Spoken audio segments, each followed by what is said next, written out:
Hey, eyes and shine there, my friends and colleagues, and welcome to the I Give a Damn podcast, brought to you by Fluorescene Media, the same company behind ODs on Facebook.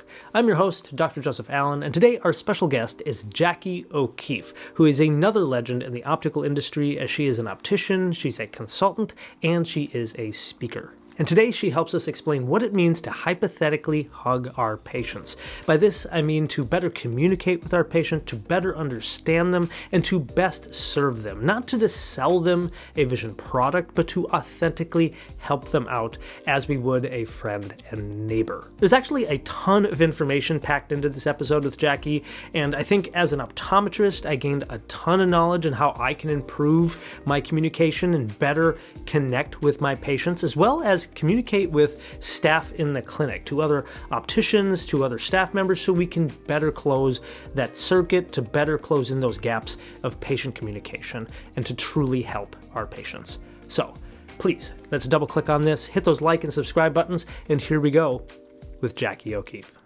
Before we dive into the episode, I do want to give a big shout out to our sponsor, MacuHealth. If you've been following my content, then you know how deeply passionate I am about ocular health, as well as improving and protecting the eyesight of our patients in the clinic. MacuHealth is known for their triple carotenoid formula, lutein, zeaxanthin, and mesozeaxanthin. And whether you're concerned about age-related macular degeneration or just want to help your patients with the nutrients they need to stay sharp, MacuHealth has you covered. We'll talk about MacuHealth again a little bit later in the episode, but otherwise, let's get going. So, Jacki Okeefe, licensed optician for 43 years. I work with my mother at an independent optical outlet in Kennebunk, Maine.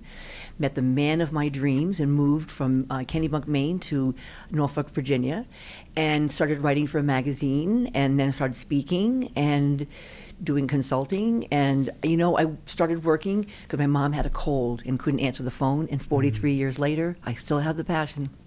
That's amazing.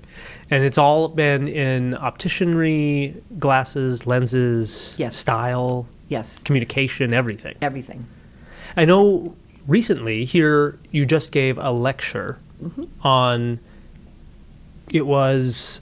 Hypothetically hug your patient. Yeah. Yes. So tell us about that. Like, what does that really mean in relevance to patient experience, fitting for glasses, everything? So we talk about not physically hugging our patients, but we talk about hypothetically hugging my patients, right? So hypothetically, if I were a bird, I could fly. Within the practice setup, we could change how we greet our patients to better our first impressions. We would welcome complaints to better the practice. Quick little story. I was working with a consulting company with a software that does analytics for OD practices, and this doctor was planning his end game, wanted to be $1 million practice before he sold it. So he's in Canada and I'm in the US. We can't see each other like I can see you, but I could see his numbers and doctors and team members and vision plan patients. And so he had a name I couldn't pronounce. So it was like Dr. I still can't pronounce it. And so he said, Jacki, just call me Dr. George. He says, I'm Greek descent, Dr. George. Fantastic. I'm going through all of his analytics and looking at the numbers, and they looked really good. And so I did it again. I said, so, Dr. Beck, and he said, Jacki, stop. And I said, excuse me? He said, do you know how often people butcher my name, my Greek culture? I asked you to call me Dr. George. And if you didn't hear me ask you that request, how do I know you're looking at my numbers and you're listening to the concerns I have in my practice? And so I said, Dr. George? I said, thank you. And he goes, excuse me? I said, thank you for complaining, because the next time someone says to me, call me Senor Rodriguez, refer to me as they, how I identify. I'm going to think about you and Dr. George, and it's not going to happen to anybody else again. And he felt that virtual hug. Yeah. I think that does speak volumes. Our names and listening is super important. And just that's a great story. Thank you for sharing that. And to add to that, if I could learn about new cultures when my patient base shifts, because currently in the U.S., the majority are Caucasian Americans 18 years and older. Then we have Black Americans, Asian Americans, Hispanic Americans, multiracial, and Native Americans. The children 18 years and under less than half are Caucasian Americans. The Hispanic, the African American, and the multicultural and Asian are growing. So these children are growing up in their environment, and they understand cultures. So some of the more seasoned optometrists and opticians, if I could learn about other cultures, it'll help me when my patient base begins to shift. And is that really just kind of echoed in showing compassion, interest?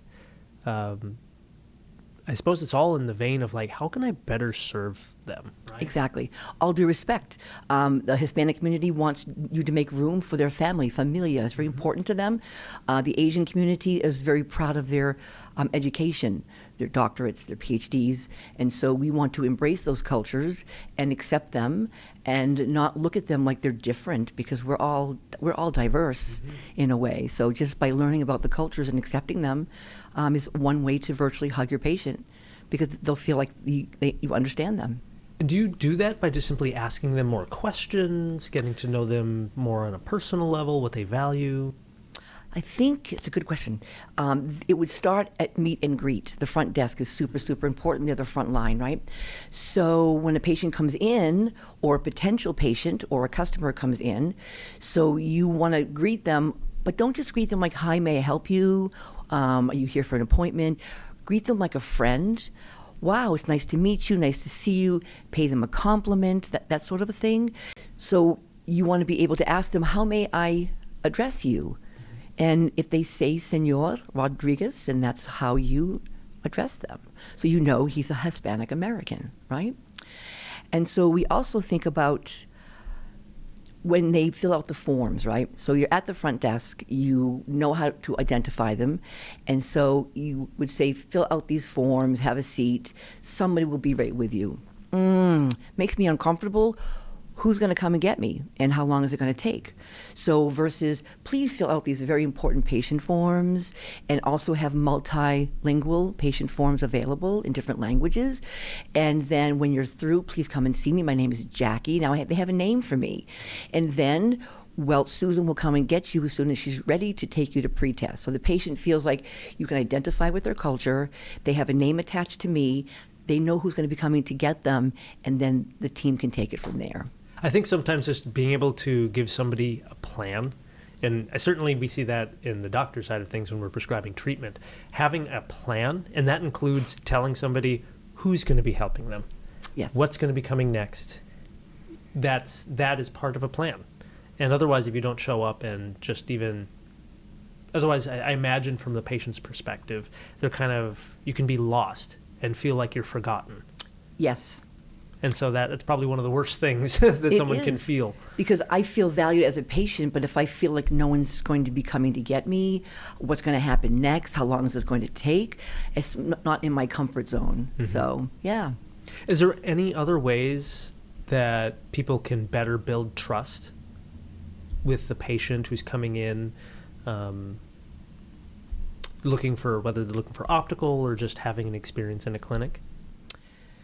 How can we better have our patients trust us, or how to increase that trust? If somebody is in a situation where they have broken their leg, they may be feeling bad that day. The differences between treating them with empathy or sympathy would be, if you are sympathetic for somebody, you pity them. You probably can't relate to what they're going through. You don't know how to fix that. But when you empathize with somebody, you're putting yourself in their shoes, right? You show compassion and you try to fix the problem the best way that you can. Because I've always said when I'm speaking or meeting amazing eye care professionals across the country, if we can't get real, why are we here? So I think it's a great lesson also to be authentic around things. I know that's a kind of a buzzword, especially in the social media sense, because so much AI and there's so much of the same thing being posted all over the place. And even from clinic to clinic, I think if a business owner really reflects on how their clinic operates, a lot of it will look the same to maybe another clinic down the road. And showing up and showing your authentic personality and really having good communication and being a real person with your patient will come across maybe less like a sales tactic? Yes, and I went to your website, by the way, and I like that you said, hi, here I am, let's have some fun, let's educate. I want to go to you next time I need to have something done. Exactly. Some of the things that we can do within our practices, simple things. You loan a contact lens if they tore one. You make an appointment for an elderly individual and you're going to do dilation that day. You don't book them at 4 o'clock in the afternoon because it's more annoying for the patient in the evening. Some of the things that we can do in the optical would be loan a frame if they broke theirs temporarily. People super appreciate that. We used to have a product value sign at the Kennebunk Optical with my mom in Maine, and it's a very touristy area in Kennebunkport, so we would have people coming in the summertime that weren't our customers. And so years ago when we purchased frames, it came with nose pads and extra screws at no charge. They don't do that any longer, of course. So the value sign would say, nose pad pair $5, a screw insertion $3, a frame adjustment $10. All these lists of things of what things are going to cost. And what that sign did was it put a value on what we do as opticians. And more importantly, somebody came in and I did not know them, and just through casual conversation, I find out that they're military and they're on leave. They see the sign, and they may say, "How much do I owe you?" And I may say, "You know something? Thank you for your service. There's no charge for this." So putting value on what we do, giving them the hug by giving something free with value. Yes. I actually really do love that you talk about putting a price next to things. And I think even from not just an optical standpoint from what value an optician brings, but even the value that the eye care professional brings. I've seen posts of people talking about, hey, the bill they got from their veterinarian for their dog's evaluation for a scratch on the eye and things like that. They have a billing price next to how much it costs to use fluorescene sodium on the tear film. And in eye care, we never really itemize, hey, we checked the IOP, price. We did a fluorescene test for dry eye, price. Slit lamp evaluation of the cornea, price. We don't do that. And I think it would perhaps over time change people's perspective of all the services and training and expertise we have. And I think I've never seen an optical really just be forward about those services and the value to those services. And the value, yes. And to boast about who we are. So, Mr. Clark, welcome to the practice. I'm so happy to take care of you. Great suit, by the way. Yeah. Greet like a friend. And between the opticians in the room, we have over 45 years experience, and we can't wait to take good care of you. I love that. Yeah, boast what's good, and they'll feel good about coming to you.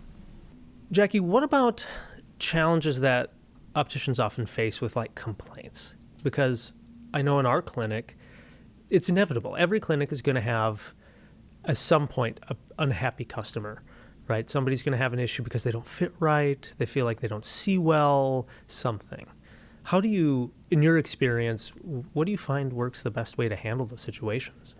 I want to take a quick break just to remind you about today's sponsor, MacuHealth. If you are listening to this, then you probably care about eye health just as much as I do. MacuHealth offers a line of incredible supplements that's formulated around published science. MacuHealth is known for featuring the 3 most important carotenoids for your macula: lutein, zeaxanthin, and mesozeaxanthin. Whether you're managing age-related macular degeneration or simply looking to offer your patients a high-quality supplement you can trust, MacuHealth has your back. Now, back to the episode. That's a very, very good question, because we know that conflict or complaints is a matter of when, not a matter of if.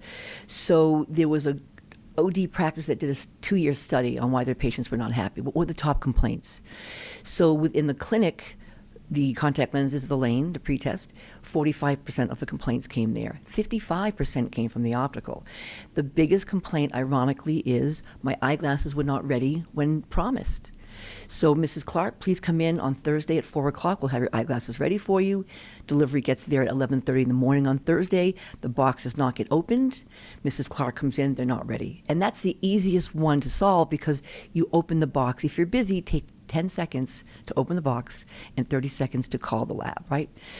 I was surprised by that number. The second biggest complaint was those 3 words that might make your skin crawl. I can't see. I take it as a personal challenge. I want to be the detective and figure out why they can't see, because I don't want to assume that the refraction was not 20 happy. So I want to do what I can to solve the mystery before having to send the patient back to the chair, because chair time, as we know, is valuable. So with that said, the first thing that we normally would check would be, the prescription. We have a protocol for that, by the way. Is a prescription correct? Was there vertex distance compensation? Is the fitting appropriate? The optical centers? Do we have enough panoscopic tilt toward the cheek? Enough parabolic curve on the face? Vertex distance, that was where the phoropter was. Those are the things that we check all the time. Is the pupillary distance correct? As worn, is that correct? Because there's some individuals that you put the eyeglasses on the patient, and the first thing they do is this. I'm like, oh, no, put them back up, and they do this.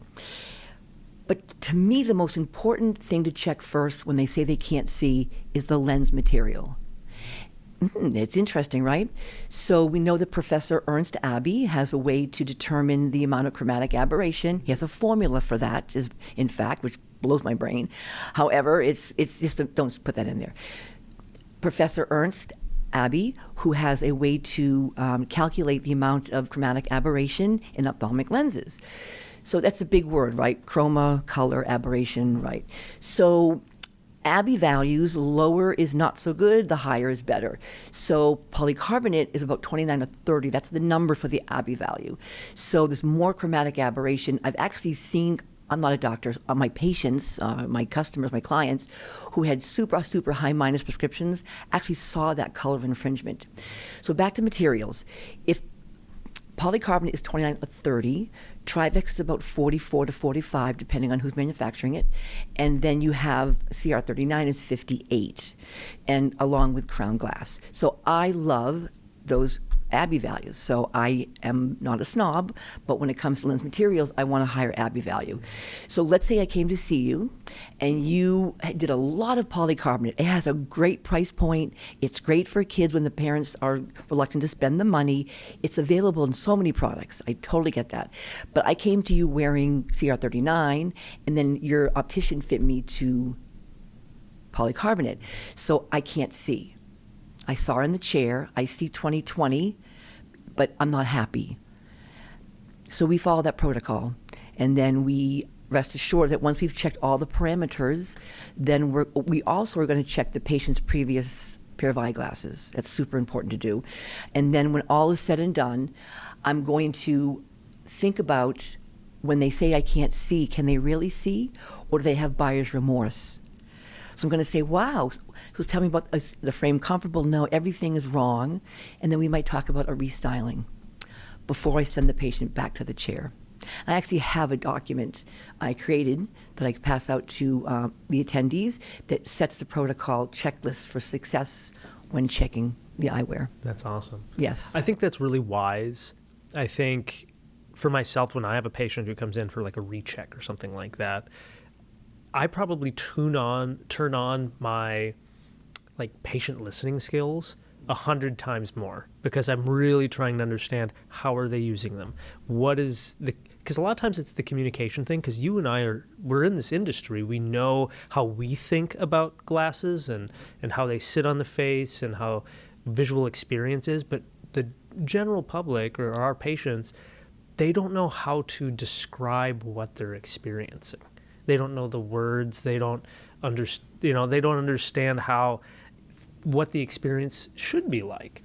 And so I think there is a lot of just breaking down. Let me really understand what you're seeing, what the challenges are, and how that works. Absolutely. And so when I work with my mom at the Kennebunk Optical, and somebody came in with a complaint, we had a protocol that we set. She was the chosen one. She would kill them with kindness.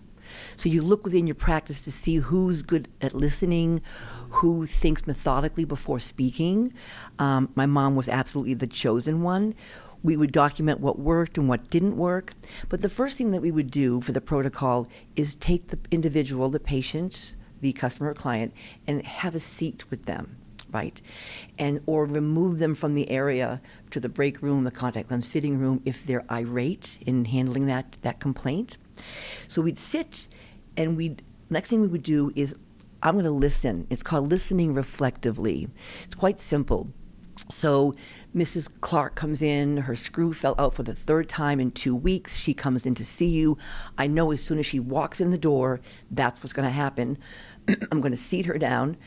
I'm going to ask her, excuse me, I'm going to have a seat with Mrs. Clark, and obviously the screw has fallen out of her frame again, and I'm going to listen to her reflectively.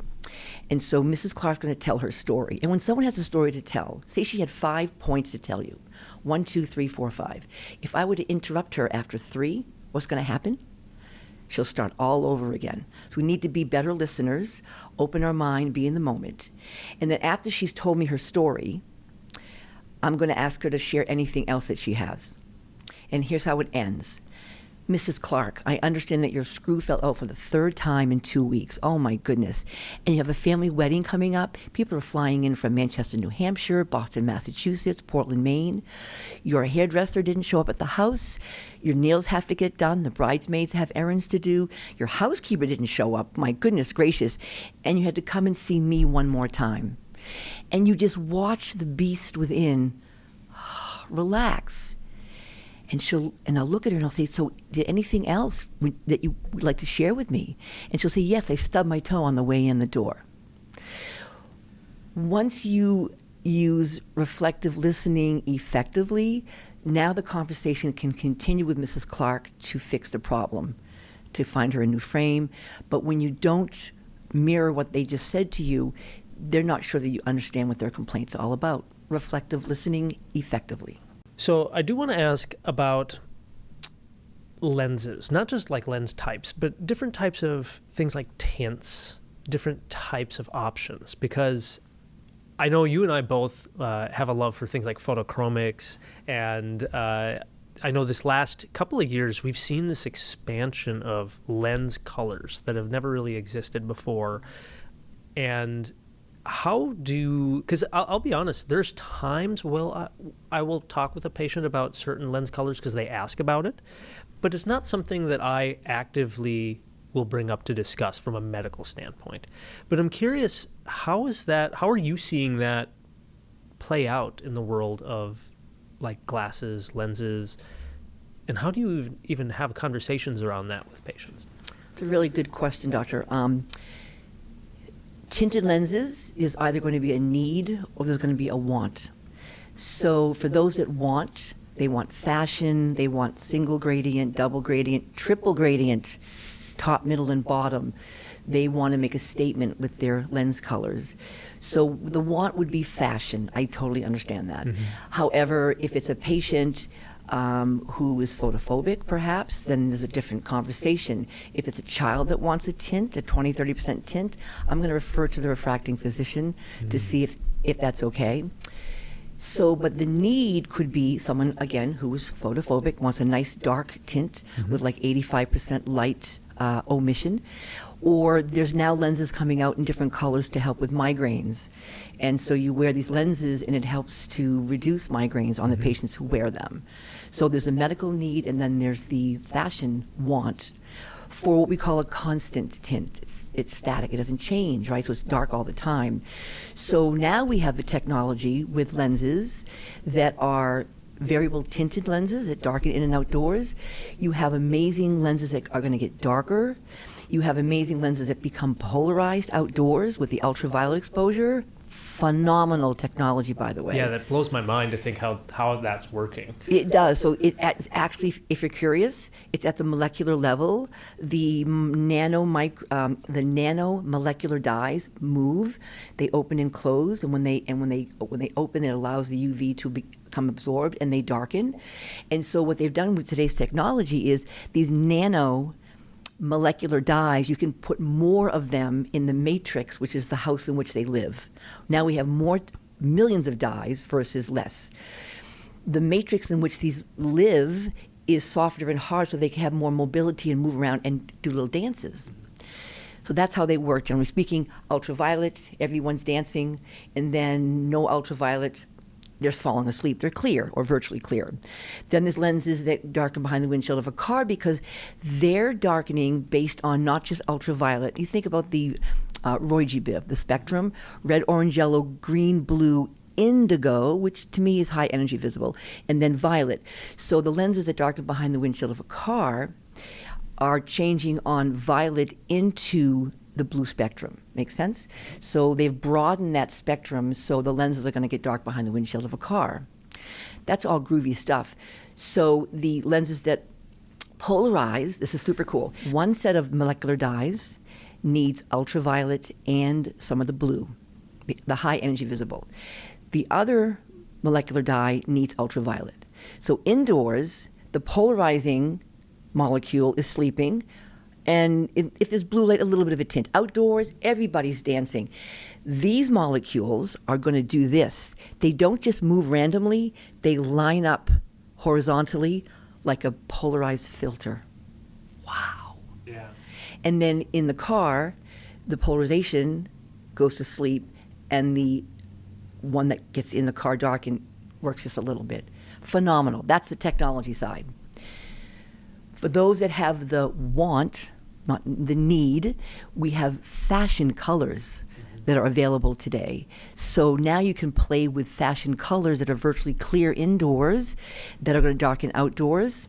And if I may add one more little thing, consumers will ask for the world, right? They want the world. They wanted lenses that darken in and outdoors that were faster, darker, lighter, longer shelf life, and safety. So we offered those to them, but now we offer much more fashion ones as well. Consumers also wanted their fashion variable tint lenses to be virtually clear indoors, become a beautiful color, but continue with the color, not turn gray. There's a new generation that's available today, came out this year, where they start out clear, they turn green, and in the brightest of days, on a cool day, they'll continue to turn green. The gray factor is gone. Wow. Yes, so everything is evolving based on patients' wants and needs. Yeah. So let me ask you if you mind sharing your thoughts on blue light technologies, like blue light blockers of any kind. We don't have to go deep into the science of it. There's so much, and we've had some researchers on doing interviews on that topic. And certainly there's always more research coming out. But from an optical standpoint, of the different products that are currently on the market, what are your thoughts and what kind of the conversation in the optical department around blue light blockers, blue light filters, those sort of things? There's been so much conversation about blue light. So I like to call it high energy visible because different manufacturers might be at the 435 nanometers, right? So we talk about Roy-G-Biv. Indigo, to me, is high energy visible, so close to that ultraviolet. I know that consumers are concerned about their smart devices, but I'll tell you what, they emit very little, at best 35%, right? So the lenses today that are absorbing, not really blocking, they absorb, they're absorbing 35%. Outdoors, it's 100 times more intense from the sun. So that's my focus. So when I talk to my friends and patients and customers and clients about blue, I focus more on the circadian rhythm. Because I'm not an OD. I have not seen a white paper that says it causes all these diseases. So if we have a 24-hour circadian rhythm, the sun is 100 times more intense back to, it's 500 more intense facing or staring at. And so I hone on that, saying if you are going to absorb that harmful blue, that high energy, you're going to have a better circadian rhythm. You're going to release your melatonin to sleep at night, release serotonin to wake up in the morning, and you'll be a happier individual for your circadian rhythm. So now I want to ask about handoffs, because this has, in my experience, been a huge success when I've been working with patients to just communicate, and I've seen it gone both ways. I've been at clinics that don't do handoffs to an optician. I've been with clinics that do. There's maybe a little moment or hesitation of awkwardness learning how to do that. But I've personally seen a good, I don't like the word conversion, but I'd say a good patient-customer experience with that sort of transition. And I'd love to hear your thoughts on how important that is and just your overall thoughts and experiences with more of a doctor to optician handoff. Exactly. It's very important. Opticians would love it if all of the ODs handed the patient off to them, and for a couple of reasons why. Studies were shown that when it comes to who trusts between the OD, the scribe or the optometric, and the optician, these young millennials, our fresh new future, they trust the doctor first, the optometric second, and the optician third. So they look at us as though we want to sell them something, right? So we talk about the triangle of trust. When the OD is going to hand the patient off, whether with a paging system or they come in the room, the triangle of trust, the patient is in the middle, the OD is at the top. So the OD can communicate with the optometric. The doctor's at the top. The doctor can communicate in front of the patient to the optometric and or the optician, and then that handoff begins.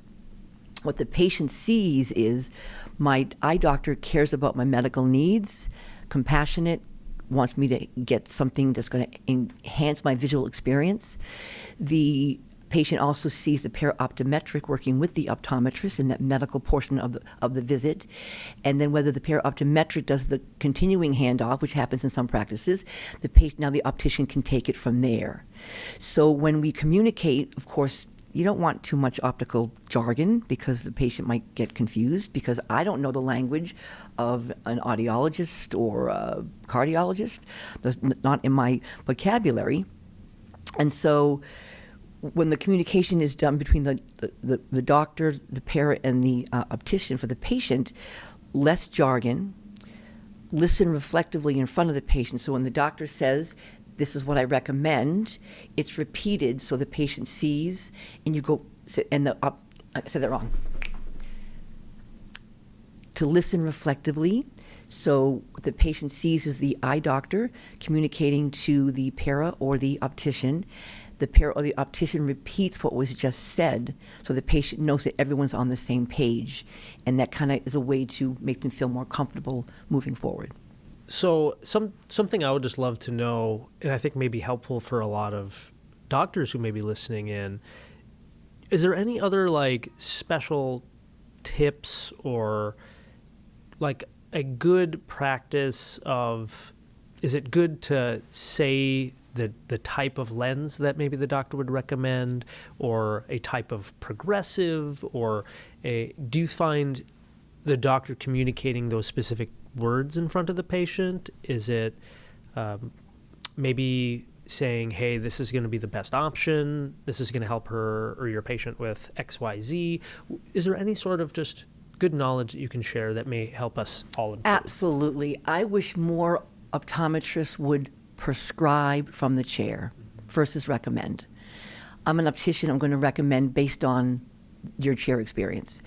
So if I had dry eye, I might be prescribed Restasis, right? If I drove truck at night, I would want to be prescribed Plano lenses, high API value with premium AR treatment. So as opticians, when the eye doctor puts it in writing, it makes it so much easier on us. We're not selling.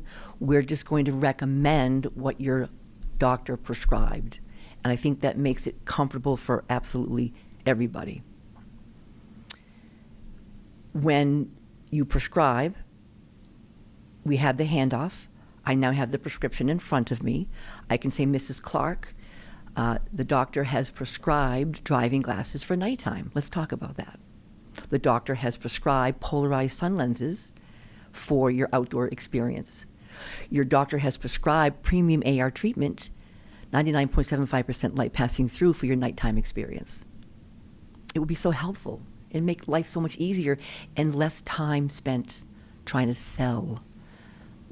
What about the world of like high-end frames? Like here at Vision Expo, if anybody's gone to Vision Expo, you see a plethora of different frames. You'll see ones from the low end, people trying to go into the budget world, trying to offer more value-based frames. But then, like myself, I I love art. I love custom, and there's brands that have a very high reputation, and they usually carry a higher price tag. And I would love to know your thoughts on clinics who are trying to maybe compete in the world of like, hey, we can't lean into the value online to online vendors. Well, let's really be the experts in offering like a high valued frame. What kind of advice or thoughts do you have on how clinics can select that, differentiate themselves in that area? So if you're a mid type of a practice and you have brands that might be retail cost of $200 or $300, gradually work your way up. I mean, jump it to $5, $7, $9. So jump it up. And it's basically, you can't sell high end if you don't carry it, all due respect. So the relationship that you build with that brand would be, can I exchange it? So that way the practice owner will go, I won't get stuck with all this. That's one, in the purchasing end. The other is to know the story of the brand. A lot of higher end brands have what we call differentiation. The styles are so unique, they stand out in a crowd. They don't really go out of style. So maybe this company uses sustainable products. Maybe this company donates to causes outside of that. People want to know the story. Why would I pay this amount of money for that frame? And of course, they're going to be releasing seasonally, but they don't. There's a difference between fast fashion and slow fashion. So slow fashion is you manufacture a gazillion frames for the norm, right, for the average person, the average customer. Then there's slow fashion, which can be handmade, handcrafted, the best materials. Their styles are very, very unique, and so they don't go out of style. It's called concept to completion. So conceptually, the individual who creates the eyewear, they're going to choose materials, colors, sizes, styles, who the end user is going to be. They're going to choose their packaging. When someone comes in to pick up high-end eyewear, you treat it like it's a gift. You have a bag with the tissue and the case and the pouch, and you treat it like the red carpet treatment.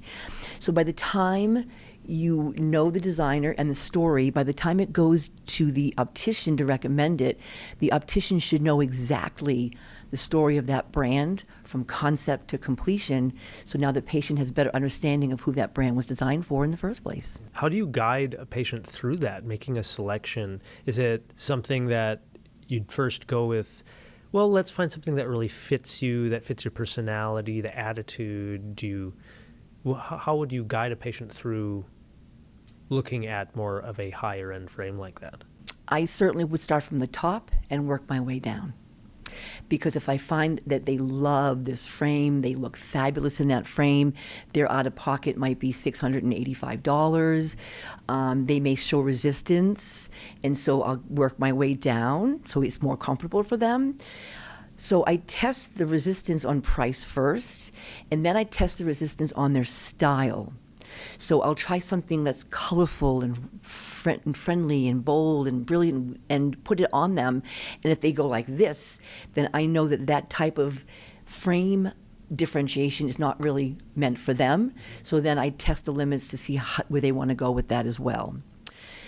It's also super important to be able to enunciate the brand's name, because people may come in that understand high end. They're not afraid of high end. They understand why the prices are the way they are, because there's also exclusivity, by the way. Mrs. Clark, you will not see this frame within a 100-mile radius of where we are today, because we have a contractual agreement. That's a boring word. So there's exclusivity. It also has a price tag, but the consumer may not know that unless they're told that as well. So we used to talk about enunciating, back when in the day the brands that came out were like, we called it Givenchy, and it doesn't even sound good to say Givenchy. We had to say Givenchy. Or Bon Chic, Bon Genre, which is BCBG Max Azria. So building confidence with the brand, the story, being able to approach the patient and be comfortable with that. Practice. It takes practice to be able to do that, and if you're new to a high-end product. So, Jacki, now you clearly give a damn about what you do. You have been in the industry for several years. You've been sharing your experience. You were giving lectures on it. Tell me when this all started and where you're at now in your profession, in your career, where do you find the most satisfaction, passion in what you do? What drives you? Two quick things. One of when I'm speaking and giving continuing education, and that less seasoned individual, eye care professional, gets it and approaches me afterwards, I want to do it every day for the rest of my life. The first time I had a patient shake my hand, because I took the time to adjust the frame properly, blew my mind. I was like, he shook my hand. I'll never wash it again. So I guess to answer you would be, when someone shares with me the difference that I made for them, all day long. Jacki, thank you so much for being here. This has been a real pleasure. I know you have a wealth of knowledge beyond what we talked about today. So hopefully someday we'll be able to maybe have you on again, and we'll be able to answer even more questions about eyes, glasses, everything. Absolutely. I had a wonderful time. Thank you so much for including me. So that was our episode for today. Thank you so much for tuning in. If you have been getting value out of these episodes, please do us a favor and follow or subscribe to our channels, either over on YouTube itself or over on your favorite podcasting platforms. These numbers do help us out, help us grow. And with that, I promise you, I will continue to not only up my own skills as an interviewer, but be able to bring in more guests that you are interested in hearing from so that we can better grow this profession together. Again, Dr. Allen here from the I Give a Damn podcast. Keep an eye on it, and we'll see you in that next one.